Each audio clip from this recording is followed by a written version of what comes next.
Hi friends, this is Rinki Gupta. Last वाली video में अपन देख चुके थे कि टीएमएस को एज अ रेफरेंस कंपाउंड क्यों काम में लेते हैं और साथ में अपन पीक एरिया से हाइड्रोजन कैसे काउंट करते हैं ये भी निकालना सीख चुके थे। और इससे लास्ट वाली वीडियो में अपन ने देखा था कि किसी भी मॉलिक्यूल्स में कितने नंबर ऑफ सिग्नल्स होंगे, इसको अपन कैसे निकालेंगे।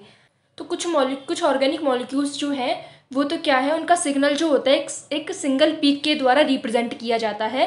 लेकिन कुछ मॉलिक्यूल ऐसे होते हैं जो एक से ज़्यादा पीक शो करते हैं एक सिग्नल में। तो देखो, जैसे एक एग्जांपल है, ये है बेंजीन रिंग। इस बेंजीन रिंग पे इधर CH3 और इधर CH3, तो ये क्या हो जाएगा, पैराजाइलेन। अब इस पे एक हाइड्रोजन यहाँ पे है, एक हाइड्रोजन ये रहा और एक हाइड्रोजन ये रहा और एक हाइड्रोजन ये, यहाँ पे 4 हाइड्रोजन्स है। अगर अपन यहाँ पे नंबर ऑफ सिग्नल्स निकालें तो कितने सिग्नल्स यहाँ पे आएंगे। तो अपन देखें कि यहाँ पे ये वाला मिरर प्लेन लग रहा है और साथ में ये वाला मिरर प्लेन भी लग रहा है। ये वाला मिरर प्लेन तो क्या शो कर रहा है कि ये दोनों प्रोटॉन्स सेम सिग्नल देंगे और ये दोनों प्रोटॉन्स सेम सिग्नल देंगे। ये वाला जो मिरर प्लेन है वो क्या शो कर रहा है कि ये दोनों प्रोटॉन सेम सिग्नल देंगे और ये दोनों प्रोटॉन सेम सिग्नल देंगे और ये दोनों मिथाइल ग्रुप जो है वो सेम सिग्नल देंगे। तो कंक्लूजन क्या निकला यहाँ पे कि ये जो मिथाइल है और ये मिथाइल, ये दोनों तो सेम सिग्नल देंगे और ये हाइड्रोजन ये दोनों सेम सिग्नल देंगे। क्यों? क्योंकि ये वाला मिरर प्लेन लग रहा था, ये वाला मिरर प्लेन लग रहा है, इसलिए ये दोनों क्या देंगे, सेम सिग्नल, और ये दोनों क्या देंगे, सेम सिग्नल। मतलब यहाँ पे कितने सिग्नल निकल के आ रहे हैं अपन के, 2 सिग्नल। अब यहाँ पे अपन नंबर ऑफ पीक्स की बात कर लेते हैं। तो यहाँ पे हर एक सिग्नल एक पीक शो करता है। ये अपन आगे देखेंगे किस तरीके से करता है। अभी मैं आपको बता रही हूँ कि यहाँ पे हर एक सिग्नल जो है वो एक पीक दिखाएगा। तो यहाँ पे 2 सिग्नल है तो कितनी पीक्स मिलेंगी हमको, 2 सिग्नल है तो दोनों सिग्नल एक एक पीक देंगे। तो यहाँ पे कितनी पीक्स मिलेंगी, 2 पीक्स मिलेंगी।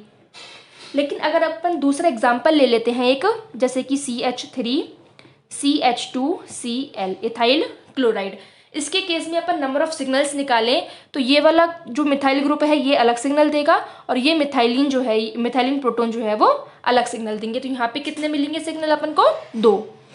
अब मैं अगर पीक्स की बात करती हूँ यहाँ पे तो पीक्स क्या मिलेंगी हमें, ज़्यादा। ये जो 3 प्रोटॉन्स हैं ये कितनी पीक्स देंगे, 3 पीक्स देंगे, मतलब ट्रिपलेट देंगे। और ये जो 2 प्रोटॉन्स है ये क्या देंगे, क्वार्टेट, मतलब 4 पीक्स देंगे। तो यहाँ पे पीक्स कितनी मिलेंगी, 3 पीक्स तो ये मिलेंगी, 4 पीक्स ये मिलेंगी। मतलब टोटल यहाँ पे कितनी पीक्स मिलेंगी, 7 पीक मिलेंगी। तो 2 सिग्नल है यहाँ पर भी, लेकिन पीक्स कितनी मिल रही है हमको, 7 पीक्स, 7 पीक्स हमको यहाँ पे मिल रही है। अब अपन देखेंगे कि ये 7 पीक्स हमें मिल क्यों रही है। कि अगर किसी NMR स्पेक्ट्रा में एक टाइप के protons a group of peaks देते हैं तो इसे अपन क्या बोलते हैं, स्प्लिटिंग ऑफ NMR सिग्नल या फिर स्पिन स्प्लिटिंग। इसी का एक और नाम क्या है, स्प्लिटिंग ऑफ NMR सिग्नल्स। तो मैं एक बार लिख देती हूँ यहाँ पर डेफिनेशन क्या निकल के आई इसकी। In most of organic compounds instead of a single peak for one kind of proton,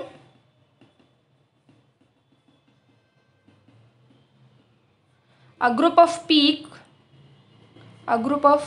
peaks जिसे क्या बोल देंगे अपन, multiplet. A group of peaks को क्या बोल देंगे अपन, multiplet, is observed in PMR spectrum. This is called spin splitting.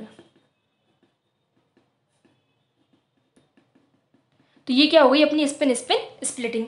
अब अपन आगे देखेंगे अभी कि ये 3 पीक क्यों दे रहा है और ये 4 पीक क्यों दे रहा है। तो यहाँ पे एक फॉर्मूला होता है जिससे अपन निकालते हैं कि कोई एक टाइप के प्रोटॉन कितनी नंबर ऑफ पीक्स हमें देंगे, वो अपन निकालते हैं एक फॉर्मूले से। इससे पहले अपन देख लेते हैं कि इस टाइप की स्प्लिटिंग हो क्यों रही है, इसका ओरिजिन क्या है।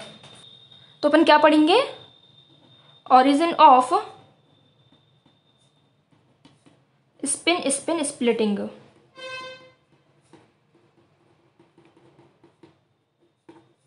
तो सबसे पहली बात तो हमें ये याद रखनी है कि जब भी स्पिन स्प्लिटिंग होगी तो वो कब होगी कि अगर ये कार्बन है और ये कार्बन है, इन दोनों के पास में क्या है, हाइड्रोजन। इस हाइड्रोजन के सिग्नल की स्प्लिटिंग किसकी वजह से होगी, अगर इसकी एडजेसेंट कार्बन पे क्या हो कोई हाइड्रोजन, अगर इस हाइड्रोजन की एडजेसेंट पोजीशन पे कोई हाइड्रोजन प्रेजेंट हो तो यहाँ पे क्या मिलेगी, स्पिन स्पिन स्प्लिटिंग। अगर इसकी एडजेसेंट पोजीशन पे कोई भी हाइड्रोजन नहीं होगा तो यहाँ पे स्प्लिटिंग नहीं होगी। फॉर एग्जाम्पल, अगर मान लो कि अपने पास में कोई ये हाइड्रोजन है, ये कार्बन की 4 वैलेंसी मान लो एल्काइल ग्रुप आ गए हैं यहाँ पे, ठीक है, और यहाँ पे कोई Cl आ गया या फिर यहाँ पे आ गया कोई एल्काइल ग्रुप और यहाँ पे कोई एल्काइल ग्रुप। तो अब आप देखोगे कि यहाँ पे ये हाइड्रोजन है, इसकी एडजेसेंट पोजीशन पे कोई भी हाइड्रोजन नहीं है, तो ये हाइड्रोजन यहाँ पे क्या देगा, सिंगलेट,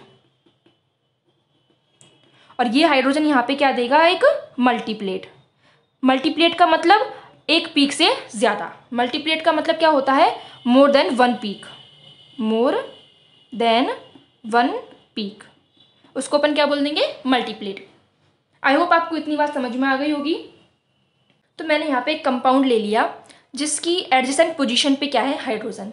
मैं इसको नेमिंग कर देती हूँ Ha और इसको नेमिंग कर देती हूँ Hb, इस कार्बन को नेमिंग कर देती हूँ Ca और इस कार्बन को नेमिंग कर देती हूँ कार्बन B, ठीक है। अब यहाँ पे अगर मान लो अपन को Ha प्रोटोन पे इन्फ्लुएंस निकालना है Hb प्रोटोन का, मतलब इस प्रोटोन पे अपन को पता लगाना है कि इस प्रोटोन का क्या इफेक्ट पड़ रहा है, तो ये इस प्रोटोन की जो स्पिन की जो डायरेक्शन होगी, इस प्रोटोन की जो स्पिन डायरेक्शन होगी वो इस प्रोटोन को अफेक्ट करेगी। अब अपन को पता है कि एक प्रोटोन जो है उसकी 2 स्पिन हो सकती है, या तो वो प्लस हाफ में हो सकता है या फिर वो माइनस हाफ में हो सकता है, ठीक है। तो मैंने क्या मान लिया कि यहाँ पे ये वाला प्रोटोन किस में आ रहा है, प्लस हाफ में। एक और डायग्राम बना लेती हूँ मैं ऐसा ही, जिसमें ये हाइड्रोजन, ये Ha, ये Hb और यहाँ पे इस प्रोटोन की स्पिन क्या है, माइनस हाफ, और बाकी ये ग्रुप्स यहाँ पे ऐसे ही जुड़े हुए हैं। और मैं कह रही हूँ कि यहाँ पे मैग्नेटिक फील्ड जो अप्लाई हो रहा है इसकी डायरेक्शन क्या है, ये मतलब यहाँ पे अप्लाइड मैग्नेटिक फील्ड है।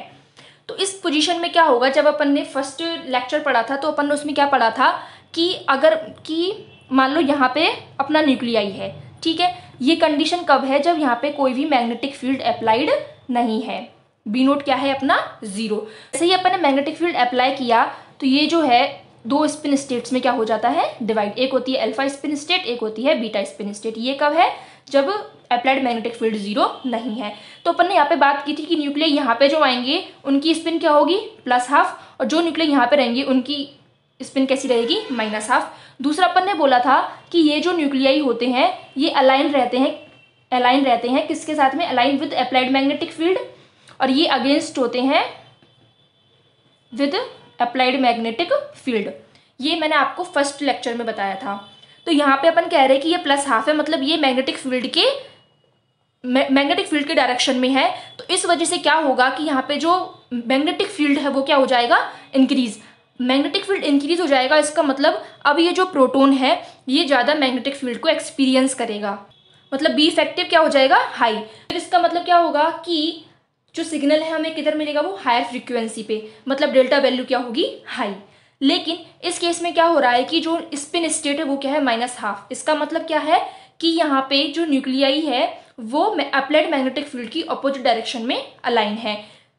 तो यहाँ पे बी इफेक्टिव क्या हो जाएगा, कम हो जाएगा। बी इफेक्टिव के कम होने का मतलब है कि अब न्यूक्लियाई जो है वो कम मैग्नेटिक फील्ड को एक्सपीरियंस करेगा, जिससे जो डेल्टा वैल्यू है वो किधर की साइड मिलेगी, लोअर फ्रीक्वेंसी की साइड, मतलब डेल्टा वैल्यू क्या होगी, कम।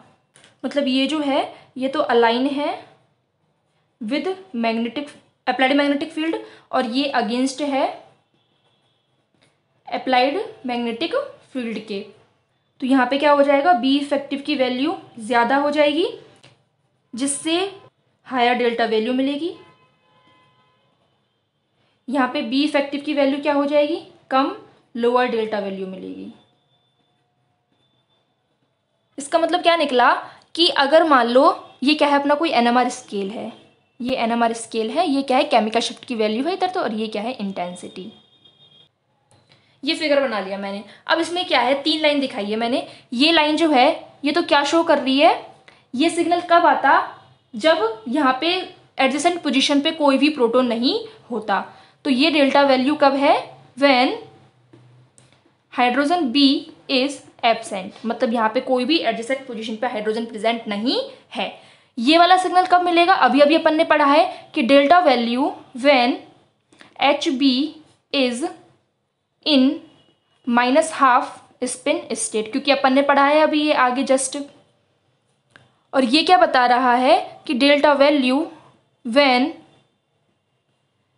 H b is in +12 state.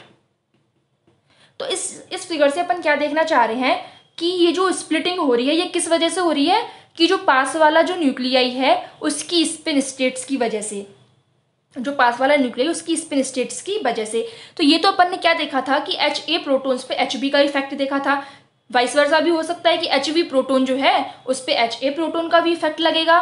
तो यहाँ पे दोनों क्या देंगे? Doublet doublet. तो मैं एक और फिर से मॉलिक्यूल को यहाँ पे बना लेती हूँ कि यहाँ पे ये तो कोई अल्काइल ग्रुप जुड़े हुए हैं, ठीक है।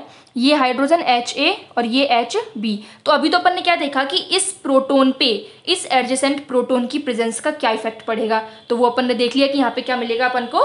डबलेट मिलेगा। एक सिग्नल, एक पीक तो इस वजह से मिलेगी और एक पीक इस वजह से मिलेगी, क्योंकि स्पिन वो दोनों तरीके से अरेंज हो सकता है, +12 में भी हो सकता है, -12 में भी हो सकता है। तो वो जो सिग्नल होगा वो 2 पीक्स में क्या हो जाएगा? स्प्लिट हो जाएगा।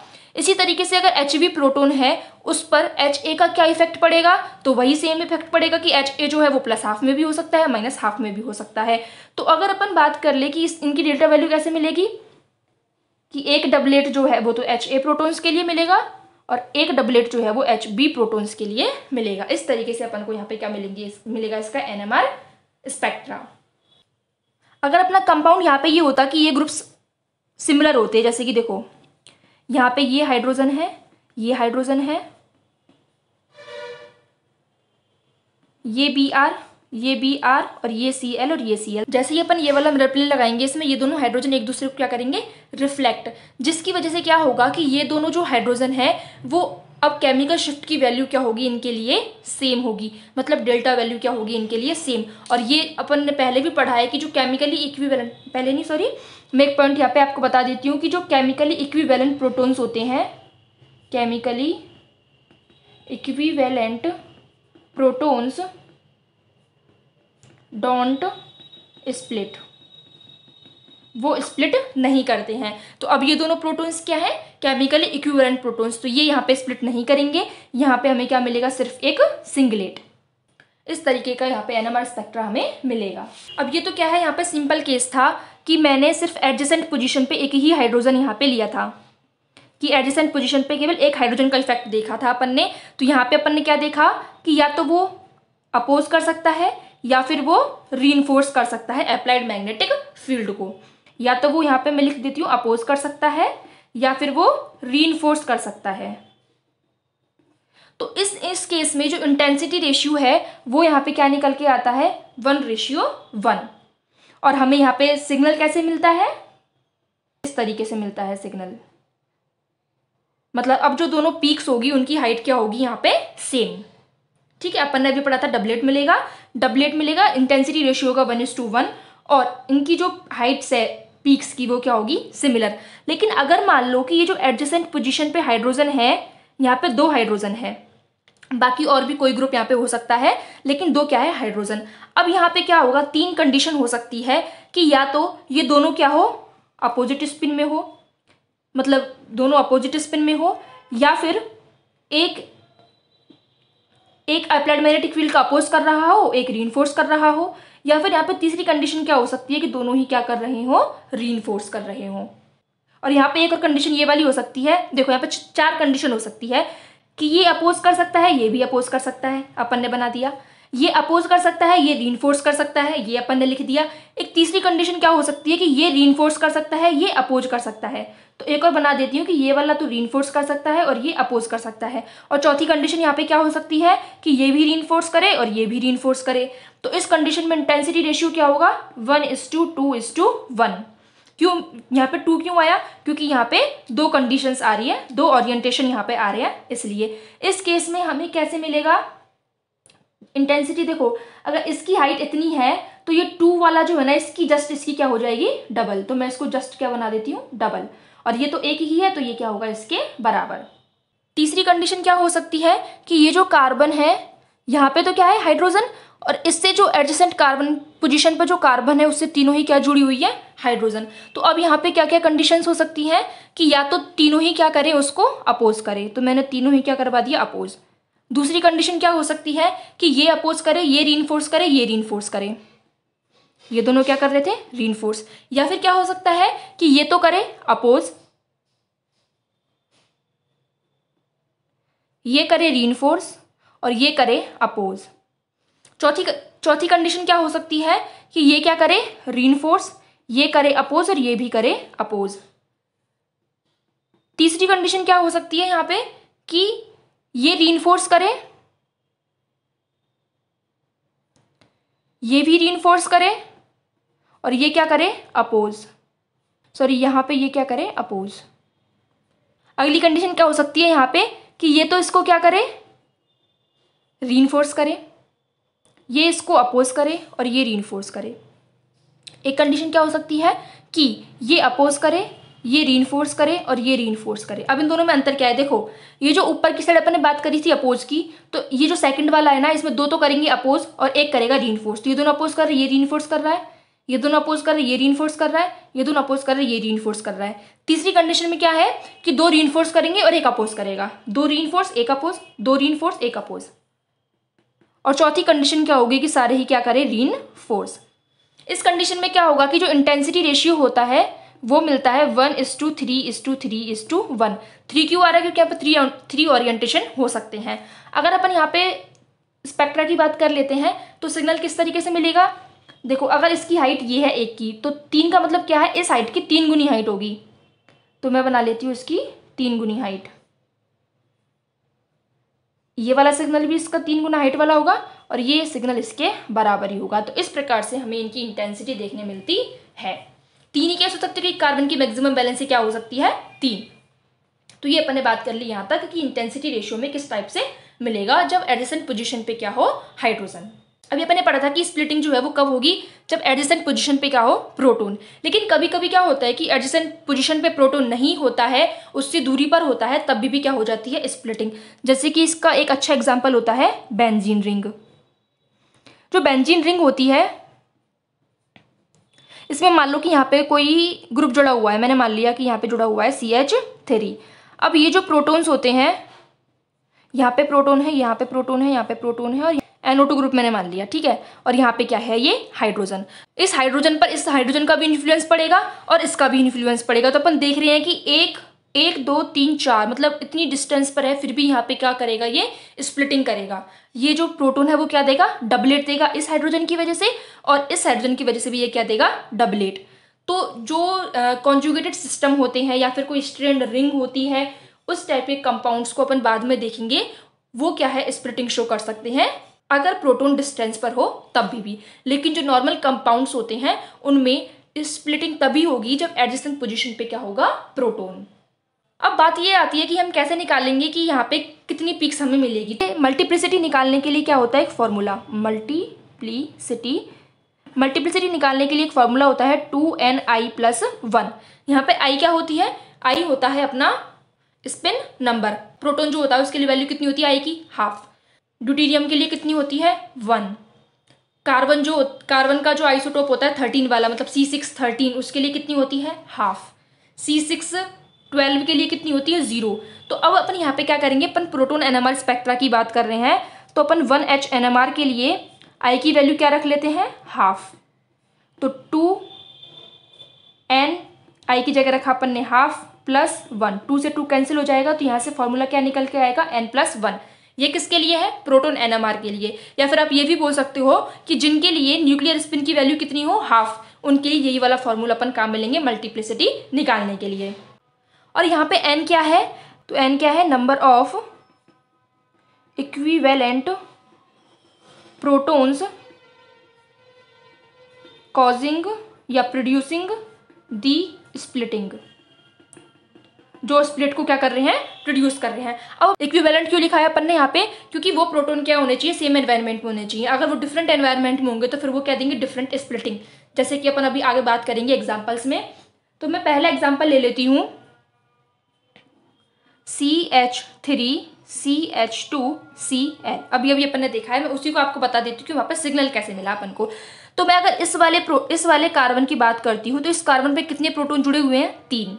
और अपन को पता है कि ये तीनों प्रोटॉन क्या है, इक्विवेलेंट प्रोटॉन। मतलब ये प्रोटॉन क्या देंगे, एक सिग्नल देंगे, और ये प्रोटॉन एक सिग्नल देंगे। तो ये मतलब यहाँ पे 2 सिग्नल मिलेंगे अपन को। अब मैं बात कर लेती हूँ कि ये वाला जो प्रोटॉन है उसका एडजेसेंट पोजीशन पे जो प्रोटॉन्स है उनका क्या इफेक्ट पड़ेगा।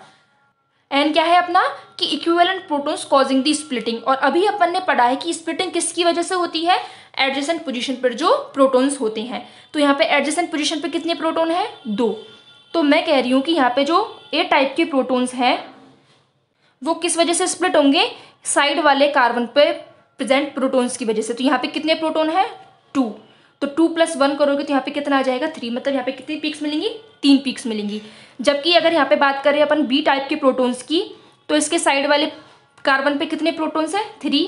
तो 3 + 1 करोगे तो कितना आ जाएगा, 4। 3 का मतलब क्या होता है, यहाँ पे ट्रिपलेट मिलेगा, और 4 का मतलब है यहाँ पे क्या मिलेगा, क्वार्टेट। तो इस तरीके से हमें यहाँ पे क्या मिलेगा, इसकी वजह से क्वार्टेट मिलेगा और इसकी वजह से क्या मिलेगा, ट्रिपलेट। लेकिन अगर मान लो मैं दूसरा एग्जांपल ले लेती हूँ, CH3CH3, तो यहाँ पे क्या है, इथेन। अब अपन को पता है कि यहाँ पे क्या है, प्लेन ऑफ सिमेट्री है। तो इसकी वजह से क्या होगा, ये दोनों प्रोटॉन्स जो है वो सेम एनवायरनमेंट में होंगे। मतलब ये दोनों प्रोटॉन्स जो है वो क्या देंगे, same delta value, same chemical shift. तो इसी वजह से यहाँ पे क्या होगा कि ये जो 6 प्रोटॉन्स हैं इनकी एडजेसेंट पोजीशन पे ऐसा कोई प्रोटॉन नहीं है जो इनको क्या करे, स्प्लिट करे। तो इसीलिए जो 6 प्रोटॉन्स है ये वाले, ये क्या देंगे अपन को, एक सिग्नल देंगे, और वो भी कैसा देंगे अपन को, सिंगलेट। अगर एक सिग्नल मिलता है तो अपन इसको क्या बोलते हैं, सिंगलेट। 2 मिलते हैं तो डबलेट, 3 मिलते हैं तो ट्रिपलेट, 4 मिलते हैं तो क्वार्टेट। आगे देखेंगे अपन अभी ये। अगला एग्जाम्पल अपन ले लेते हैं, CL, ये Cl, Br, ये हाइड्रोजन और ये हाइड्रोजन। तो यहाँ पे क्या होगा कि ये जो कार्बन है, अब मैं मान लो इस वाले प्रोटॉन की बात कर लेती हूँ कि ये मल्टीप्लेट देगा या फिर नहीं देगा। तो अपन क्या देखेंगे, एडजेसेंट पोजीशन पे कार्बन है क्या, है, उसके पास हाइड्रोजन है। तो अब यहाँ पे क्या होगा कि इसके पास में कितने हाइड्रोजन है, 1। तो मैं इसको नाम दे देती हूँ A और इसको नाम दे देती हूँ B। तो मतलब हाइड्रोजन A वाला जो है वो क्या देगा, 1 + 1, 2, मतलब डबलेट। अगर अपन बात कर ले बी टाइप के हाइड्रोजन की तो इसके पास भी, इसके एडजेसेंट पोजीशन पे भी कितना हाइड्रोजन है, 1। तो इसके पास भी एक ही हाइड्रोजन है, तो ये भी क्या देगा, डबलेट। इसी तरीके से अपन एक और एग्जांपल ले लेते हैं, ये Cl, H, ये Br और ये है अपना H। तो यहाँ पे आप देखोगे कि 3 टाइप के प्रोटॉन हमें मिल रहे हैं। यहाँ पे क्या होगा कि ये वाला प्रोटॉन डिफरेंट सिग्नल देगा, ये वाला प्रोटॉन डिफरेंट सिग्नल देगा, और ये दोनों प्रोटॉन क्या देंगे, सेम सिग्नल देंगे। क्यों देंगे सेम सिग्नल, कल अपन ने पढ़ा था कि, परसों अपन ने पढ़ा था कि जो एनिसोटॉपिक प्रोटॉन्स होते हैं वो सेम सिग्नल देते हैं। तो ये दोनों क्या है, एक एनिसोटॉपिक प्रोटॉन्स है, तो ये क्या देंगे, सेम सिग्नल। तो यहाँ पे 3 टाइप के सिग्नल हमें मिलेंगे। अब बात कर लेते हैं इनकी स्प्लिटिंग की कि ये कितने टाइप के यहाँ पे पीक्स हमें देंगे। तो मैं सबसे पहले बात कर लेती हूँ किसकी, HA वाले प्रोटॉन की। तो इसकी जो एडजेसेंट पोजीशन है उस पर कितने प्रोटॉन है, 2। तो यहाँ पे 2 + 1 करोगे आप तो 3, मतलब यहाँ पे क्या मिलेगा, एक ट्रिपलेट। बी टाइप के प्रोटॉन्स की बात कर लेते हैं, तो इसकी एडजेसेंट पोजीशन पे कितने प्रोटॉन है, 2। तो 2 + 1 करोगे कितने मिलेंगे, 3 पीक्स मिलेंगी यहाँ पे। अब अपन बात कर लेते हैं सी टाइप के प्रोटॉन की। तो यहाँ पे आप देखोगे कि इसके इस साइड में एक प्रोटॉन है, इस साइड में इसके एक प्रोटॉन है, लेकिन दोनों प्रोटॉन का एनवायरनमेंट क्या है, डिफरेंट। क्यों, क्योंकि इससे तो जुड़े हुए हैं 2 Br ग्रुप और इससे जुड़े हुए हैं 2 Cl ग्रुप।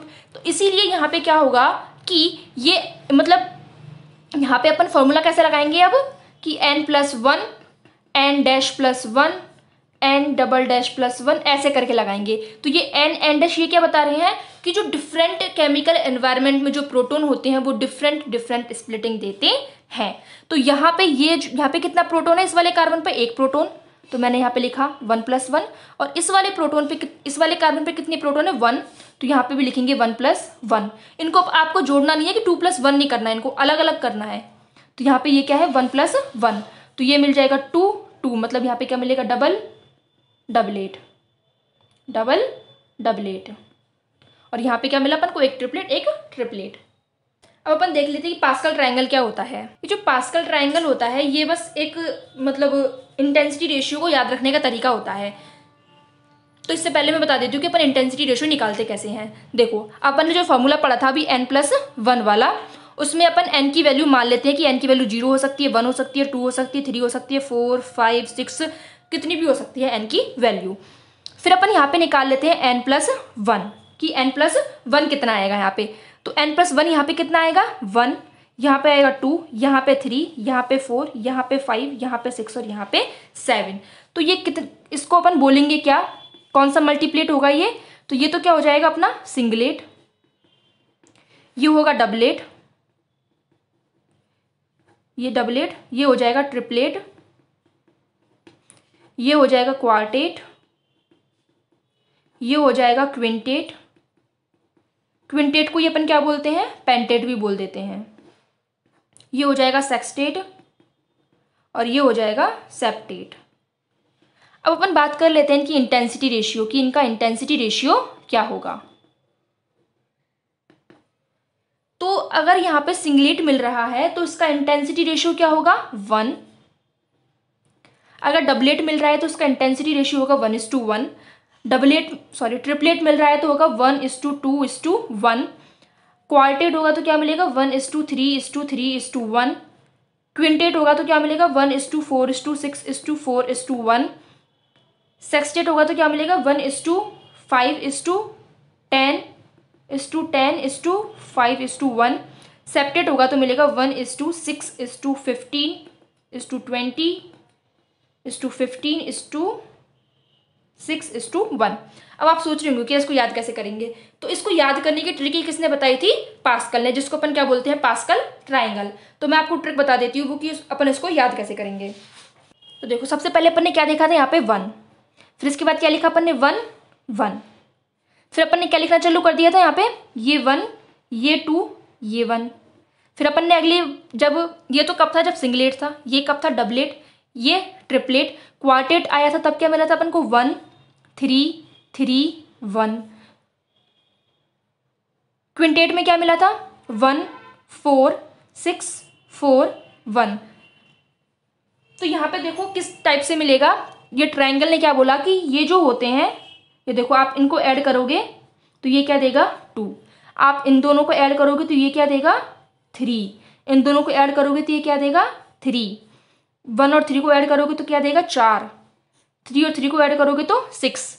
3 और 1 को ऐड करोगे तो 4। तो आपको इससे क्या बात पता लगी, कंक्लूजन क्या निकला यहाँ से, कि ये जो 2 है इसके जस्ट अबव लेफ्ट और राइट साइड में जो है उनका अपन को क्या करना है, सम, वही क्या हो जाएगा अपना अगला। तो यही क्या है, पास्कल ट्रायंगल। अब आप जब नेक्स्ट टाइम कभी भी आपको इंटेंसिटी रेशियो निकालना हो तो आप इसको इस तरीके से कर सकते हैं। आपको सबसे पहले क्या करना है, 1 लिखना है, फिर 1:1 लिखोगे, फिर आप ऐड करते जाओगे कि 1 और 1 कितना होता है, 2, और 1 तो आपको लगाना ही है, 1 से स्टार्टिंग करनी है। तो 1 और 1 कितना होता है, 2, फिर 1 पे खत्म हो गया, फिर 1 और 2 कितना होगा, 3, फिर ये 2 और 1 कितना होगा, 3 और 1 आ जाएगा, फिर 1 लिखना है आपको, 1 और 3 कितना होगा, 4, 3 और 3 6, 3 और 1 4, और 1 यहाँ पे बाद में ऐसे कैसे जाएगा। इसी तरीके से आप कितना भी फिर हो, कोई सा भी मल्टीप्लेट आपको मिले, आप सबका क्या निकाल सकते हो, इंटेंसिटी रेशियो। लेकिन ये जो इंटेंसिटी रेशियो ये अपन ने कब पढ़ा है, जब n की वैल्यू क्या हो, मतलब सॉरी i की वैल्यू क्या हो, हाफ, i की वैल्यू हाफ हो, या फिर जब अपन मल्टीप्लिसिटी यहाँ पे किससे निकाले, n+1 फॉर्मूले से। अब ऐसा नहीं है कि i की वैल्यू 1 हो या फिर i की वैल्यू 1.5 हो, 3 हो और आप इसको पास्कल ट्रायंगल को लगाने बैठ जाए, वहां पे पास्कल ट्रायंगल नहीं लगता है। ये कब लगता है, ओनली व्हेन i बराबर हाफ, ये तभी लगता है केवल पास्कल ट्रायंगल। तो अपन इसको काम में क्या ले सकते हैं कि मान लो अपन ने इंटेंसिटी रेशियो निकाला, तो अपन इसको वेरीफाई कर सकते हैं पास्कल ट्रायंगल से कि हमने जो इंटेंसिटी रेशियो निकाला है वो सही निकाला है या फिर गलत।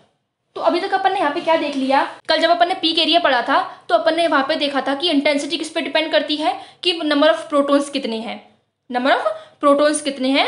लेकिन आज अपन ने क्या देखा कि जो स्प्लिटिंग है वो किस पे डिपेंड करती है, कि एडजेसेंट पोजीशन पे कितने प्रोटॉन्स हैं। सिग्नल की इंटेंसिटी किस पे डिपेंड करती है, नंबर ऑफ एब्जॉर्बिंग प्रोटॉन्स पे, और जो मल्टीप्लिसिटी ऑफ अ सिग्नल है वो किस पे डिपेंड करती है, नंबर ऑफ नेबरिंग प्रोटॉन्स पे। तो अभी तक अपन क्या क्या चीज सीख चुके हैं कि जो नंबर ऑफ सिग्नल होते हैं वो ये बताते हैं हमें कि कितने टाइप के प्रोटॉन्स किसी मॉलिक्यूल में प्रेजेंट है। केमिकल शिफ्ट जो है वो ये बताता है कि यहाँ पे जितने भी टाइप के हमारे प्रोटॉन्स हैं उनका इलेक्ट्रॉनिक एनवायरनमेंट क्या है, उनका इलेक्ट्रॉनिक एनवायरनमेंट क्या है, ये कौन बताता है, केमिकल शिफ्ट। इंटेंसिटी जो होती है सिग्नल की वो हमें क्या बताती है कि किसी मॉलिक्यूल में हर टाइप के कितने प्रोटॉन्स हैं। जैसे अपन ने कल बात की थी कि जो इंटेंसिटी जो है मतलब अगर यहाँ पे नंबर ऑफ प्रोटॉन्स ज़्यादा होंगे तो इंटेंसिटी हमें क्या मिलेगी, हाई मिलेगी। अगर नंबर ऑफ प्रोटॉन्स कम होंगे तो इंटेंसिटी क्या मिलेगी, कम। तो इंटेंसिटी हमें क्या बता रही है कि एक टाइप के कितने प्रोटॉन्स किसी मॉलिक्यूल में प्रेजेंट है। स्पिन स्प्लिटिंग हमें क्या बताती है कि जो एडजेसेंट पोजीशन पे कितने प्रोटॉन्स यहाँ पे प्रेजेंट है। तो ये हमने अभी तक पढ़ लिया। अब मैं आपको एक एग्जांपल और बता देती हूँ। ये CH3 CHNO2 CH3। अब यहाँ पे आप देखोगे कि कितने नंबर ऑफ सिग्नल्स मिलेंगे, तो यहाँ पे 2 ही सिग्नल मिलेंगे, एक ये देगा एक ये देगा और ये क्या देगा, डिफरेंट सिग्नल देगा। तो अभी अपन ने देखा कि जो स्प्लिटिंग होती है वो किस पे डिपेंड करती है, नंबर ऑफ एडजेसेंट प्रोटॉन्स पे। तो अगर अपन इस वाले प्रोटॉन की बात कर ले, किसके, बी टाइप के प्रोटॉन की, तो यहाँ पे अपन देख रहे हैं कि इसके इधर की साइड 3 प्रोटॉन है, इधर की साइड 3 प्रोटॉन है, दोनों का केमिकल एनवायरनमेंट क्या है, सेम। इसलिए अपन इनको क्या कर देंगे, साथ में ऐड की 3 and 3 6। जबकि लास्ट वाले एग्जांपल में क्या था, दोनों का केमिकल एनवायरनमेंट अलग अलग था, तो अपन ने वहाँ पे अलग अलग स्प्लिटिंग इफेक्ट देखा था। यहाँ पे दोनों का केमिकल एनवायरनमेंट सेम है, तो अपन क्या करेंगे, 3 और 3 ऐड कर लेंगे, कितना हो जाएगा 6, 6 + 1 करोगे तो कितना आएगा 7। तो यहाँ पे क्या मिलेगा अपन को, एक सेप्टेट। और ये जो ए टाइप के प्रोटॉन्स हैं उनकी एडजेसेंट पोजीशन पे क्या है, एक प्रोटॉन है सिर्फ। तो ये यहाँ पे 1 + 1 करोगे तो कितना मिल जाएगा, 2। तो मतलब एक तो सेप्टेट मिलेगा, एक डबलेट मिलेगा। अभी जो सेप्टेट हमें मिलता है उसका इंटेंसिटी रेशियो हमने अभी देखा 1:6:15:15:20:15:15 6:1। तो यहाँ पे अपन देख रहे हैं कि ये बीच वाला जो मतलब बीच वाली जो पीक है, 7 पीक मिलेगी यहाँ पे, 1 2 3 4 5 6 7। जो बीच वाली पीक है उसकी इंटेंसिटी कितनी ज्यादा है, 20, मतलब उसका रेशियो कितना है, 20। तो यहाँ पे जो एक वाले ना ये तो बिल्कुल ही ऐसे डिमिनिश से हो जाते हैं, हमको दिखते ही नहीं है जब हम NMR स्पेक्ट्रा निकलवाते हैं, तो वो इतना छोटू सा मिलता है हमको। तो ये 6 है तो ये क्या हो जाएगा, लंबा हो जाएगा। ये 15 है तो ये क्या हो जाएगा, और भी लंबा हो जाएगा। अब ये 20 है तो ये क्या हो जाएगा, और भी लंबा हो जाएगा। अब ये वापस से क्या है, 20 वाला ये हो गया, वापस से क्या आ रहा है 15। तो 15 की जो हाइट है वो किसके बराबर होगी, इसके बराबर होगी। तो ये इस तरीके से मिल जाएगा हमें। और जो 6 वाला है उसकी हाइट हमें पहले वाले 6 के बराबर मिलेगी, और ये 1 वाला जो है ये तो छोटू सा मिलेगा हमें इस तरीके से। तो आप देख रहे हैं कि यहाँ पे जो इंटेंसिटी रेशियो है पीक्स का वो मतलब इसीलिए इंटेंसिटी रेशियो क्या कर रहा है, वेरी कर रहा है, क्योंकि इन पीक्स की हाइट क्या है, डिफरेंट। जबकि अपन ने देखा था कि डबलेट जो है उसका इंटेंसिटी रेशियो क्या होता है, 1:1। मतलब यहाँ पे जो पीक की जो इंटेंसिटी है वो क्या है, वेरी नहीं करती है। दोनों पीक्स जो है उनकी इंटेंसिटी बराबर होती है, मतलब उनकी हाइट क्या हो जाएगी, बराबर। तो ये इस प्रकार से हमें क्या देंगे, सिग्नल देंगे। तो मैं आपको बता देती हूँ, थोड़ा बेसिक टर्म्स बता देती हूँ कि सिग्नल जो है वो तो अपन ने देखा था कि कितने नंबर ऑफ सिग्नल्स मिलेंगे। फिर सिग्नल के अंदर अपन क्या देख रहे हैं, पीक्स। सिग्नल आगे किस में स्प्लिट हो रहा है, पीक्स में, और इन पीक्स को ये अपन क्या बोलते हैं, लाइन्स।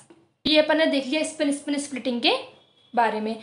अब अपन नेक्स्ट वीडियो में देखेंगे कि कपलिंग कांस्टेंट क्या होता है, और कुछ एग्जांपल्स भी देखेंगे कि कोई ऑर्गेनिक मॉलिक्यूल कितने सिग्नल देगा, फिर उसमें कितनी पीक्स मिलेंगी। तो वो मल्टीप्लिसिटी वाली चीज़ हम देखेंगे आगे नेक्स्ट वीडियो में। इस वीडियो के लिए इतना ही। आई होप आपको समझ में आई होगी। अगर आपको कोई डाउट हो तो आप कमेंट बॉक्स में मेरे से पूछ सकते हैं। Okay, thank you.